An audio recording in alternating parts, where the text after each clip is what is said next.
I have to say, ornamental grasses, they're the deal. But you know, sometimes it's time to give them a haircut. I'm back here on the other side of these ornamental grasses. I can't tell you how much I love these. And here we are at the end of, well, the dormant period, the end of winter. And just look how beautiful they are. I just love their wispy vertical look, and that wheaten color is so gorgeous in the winter landscape. I tell you the other reason I love these things is that they are easy to grow. And when you've got a garden that's this big, you need some bold statements. You need things that are going to really fill in, that require no maintenance at all. And that's exactly what this big drift of miscanthus grass does. You see, I think the best way to use them is to take one variety, and there are lots of different kinds of ornamental grasses, but these miscanthus grasses, or maiden grasses as they're often called, they're an oriental type.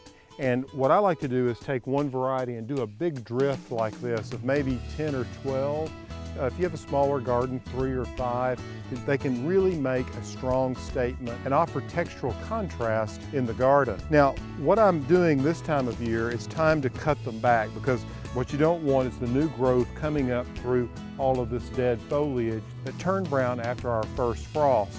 Now, one thing I do want to point out, these are the flower plumes, if you will, or the inflorescence of the grass, which are so beautiful and can be used in dried arrangements if they're collected early in the fall before they begin to shed. And you can just spray them with some hairspray, and all of this will hold and it will not fly off. And you don't have to worry about, with miscanthus, these being invasive. The seed are sterile, so I'm not going to have them coming up all through my roses and shrubs here. So let me just give you a tip on the best ways to cut them back. It's really simple. You just need a good pair of sharp pruners. And what I like to do is take just some twine. I keep this garden twine around. What I like to do is come up about 10 inches on the plant, draw it up as tightly as you can. Sometimes I'll do a double loop like this, and then just take it, cut off the end.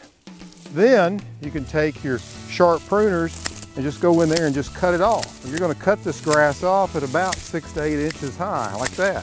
And then when you bring it up, your twine's all around it, it remains in a bundle. Cleanup is a snap. Hey, if you're enjoying these tips on how to keep your garden in good shape, share them with a friend. Make sure you subscribe to ehowhome.